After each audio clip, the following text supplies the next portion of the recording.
Hey guys, welcome back to the channel. I figured I'd do a part 2 of my last video because I know a lot of you guys would be interested in seeing a few more interactions for this dashboard that I've been building. Also, my apologies for the delay. I've been super busy on my current project. A lot of long nights, not too much time for YouTube. But I hope to get back to my weekly upload schedule, so stay tuned for more videos, especially more studio videos. It seems you guys seem to respond really well to these studio videos, and I agree it's a very exciting tool, so more studio tutorials on the way.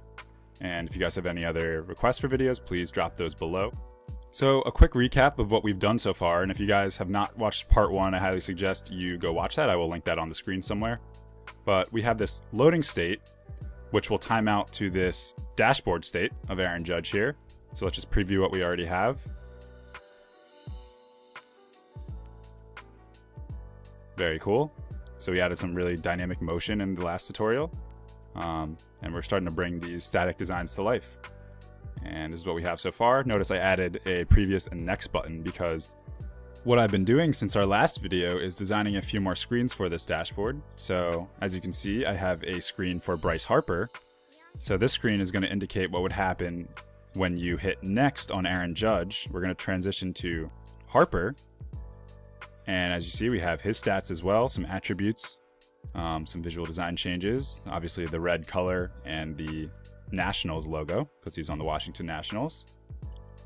So before transitioning from Judge to Harper, I'm just going to do some pre-work. So I want to position certain elements where they need to be to create the animations that I want.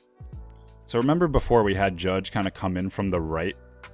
So he's like entering the screen from the right.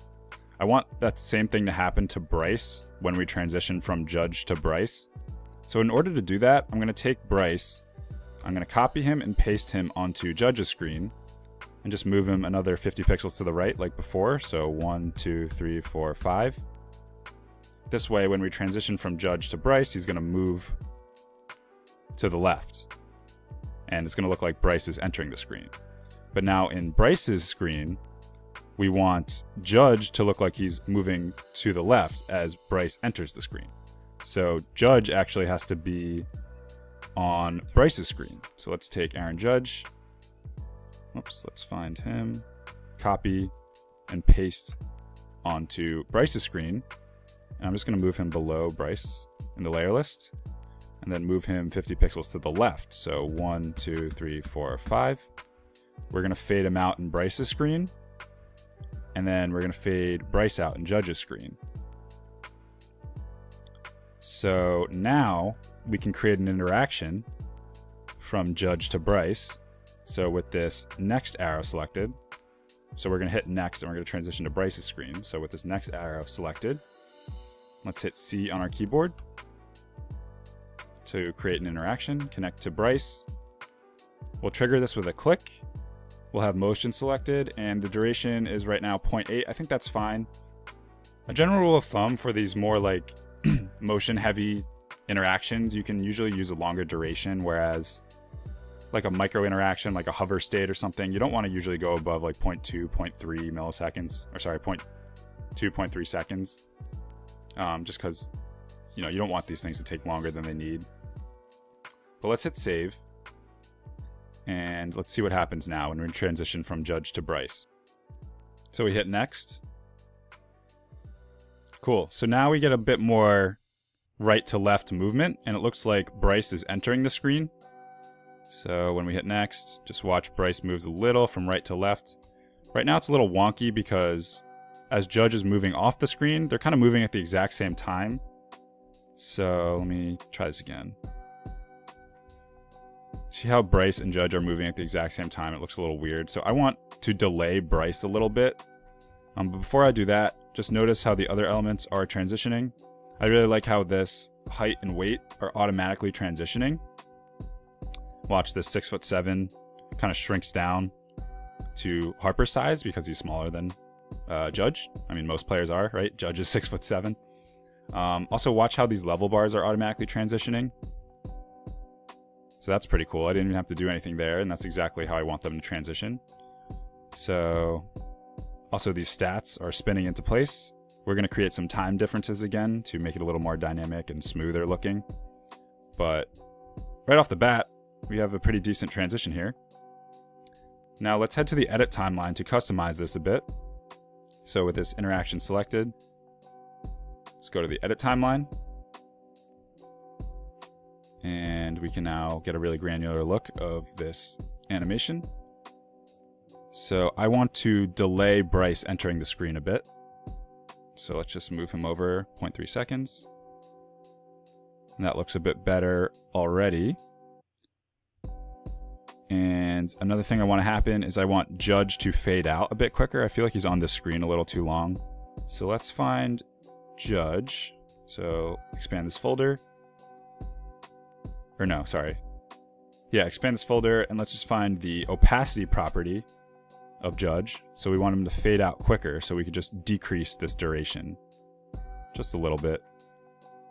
There we go. That's cool. Another thing I want to happen is this 6'2" and 220 pounds, so this height and weight. I want to delay that a bit. So I want that to arrive pretty much when Bryce arrives. Or sorry, I want that to transition when Bryce enters the screen. So let's find that height and weight folder. And we can just delay that just a bit. So like delay it pretty much when Bryce enters the screen, so 0.3 seconds.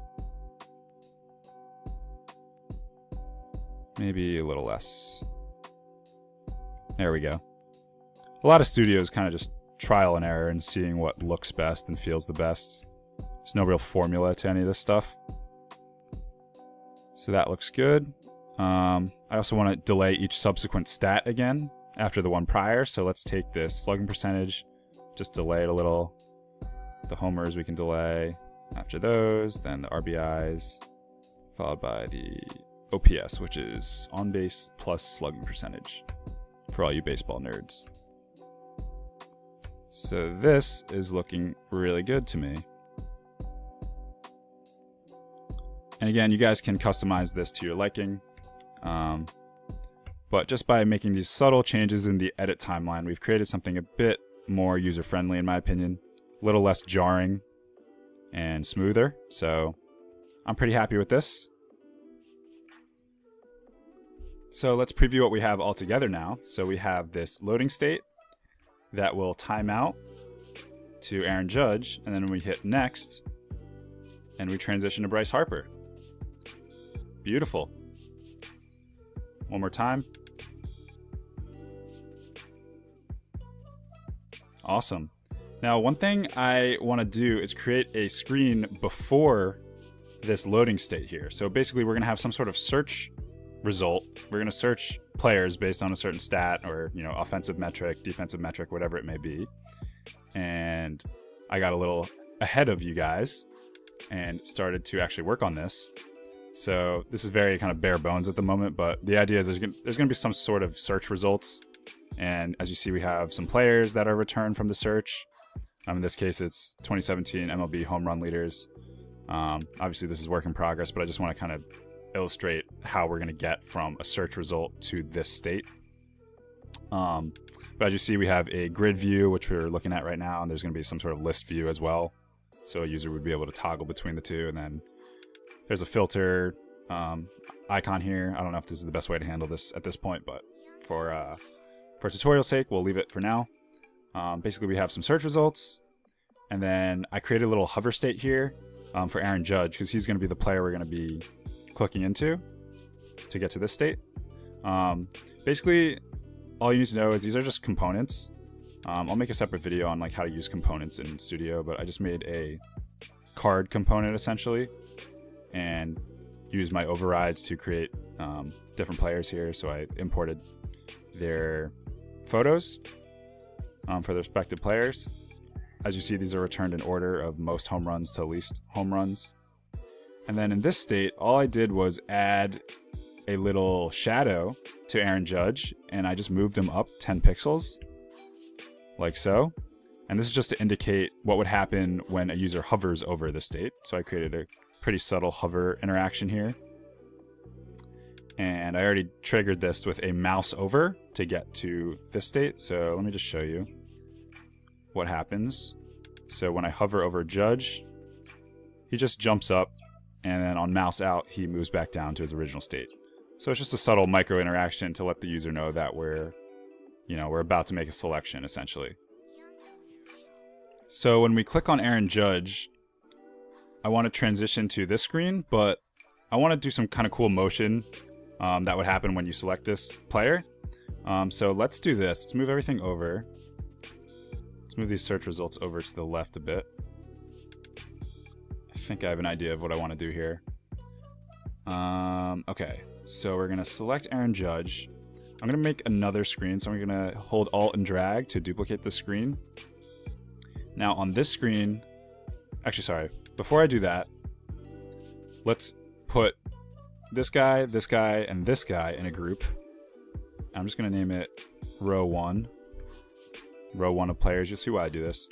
I'm going to put this guy, this guy, this guy, and this guy in a group by hitting Command G, and we'll call this row 2. Now I'm going to duplicate this screen, and I'm just going to take row 1 and row 2 and just move them downward a bit, and let's fade them out.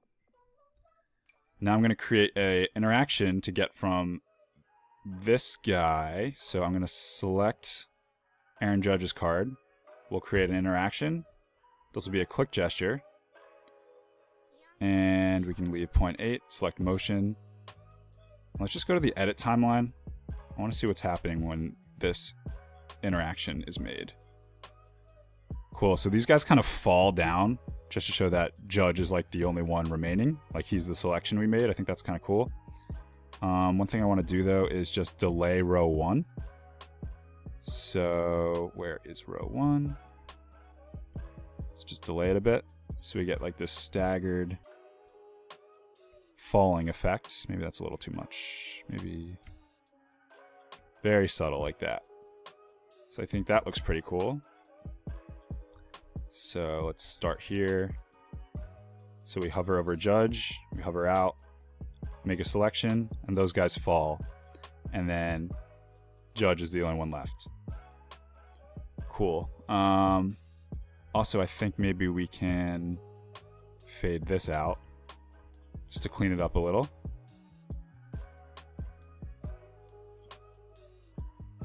There we go.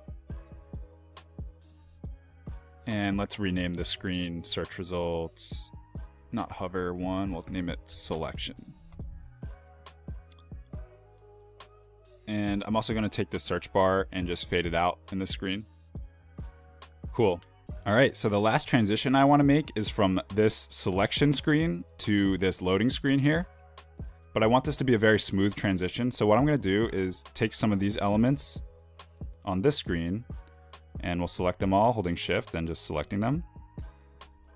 And I'm going to copy and paste these elements onto this selection screen, and we'll just bump them down in the layer list so that they're still behind this Judge card here. I'm also going to take this Judge card and just move it onto this screen. Remember, we're putting these on both screens because we want to customize the animations between the two screens. So similar elements need to be on both screens.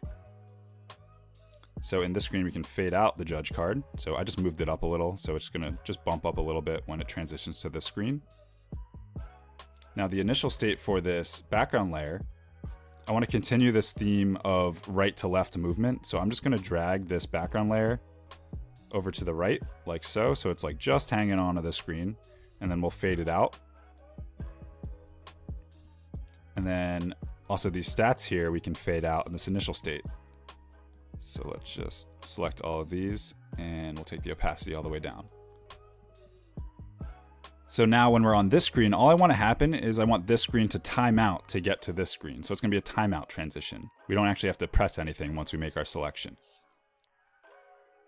So with the screen selected, let's create another interaction. This will be a timeout interaction. So select timer. We'll take the timeout duration all the way down to 0. I want this to time out immediately. And we'll select motion. And let's head to the edit timeline to see what happens. Actually, no, we have to select navigate to Judge 1. So it's going to navigate from search results selection to Judge 1. Let's head to the edit timeline, see what's happening. So it's almost there. I like how this background layer is moving from right to left. That looks good to me. But these stats we can delay. So let's just select everything, including this heading here. And we will just delay them so that I want them to fade in once this background layer is kind of established. There we go. All right, so that is looking good. So let's just see what we have. Hopefully this is everything. So we have our search results. We make our selection. And there we go. Now we can navigate to Bryce Harper. Really sweet. One more time, make our selection.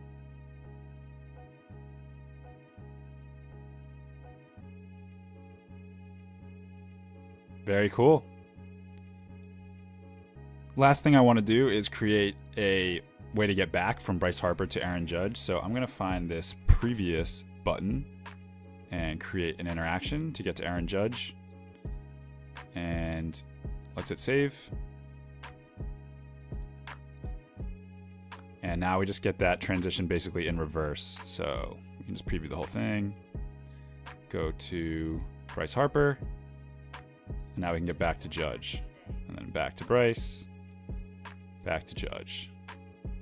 And I could probably customize that transition, the one I just did, a little more, but you know, for tutorial sake, you guys get the point. Yeah, I hope you guys learned a lot from this tutorial. A lot of different moving parts here, quite literally.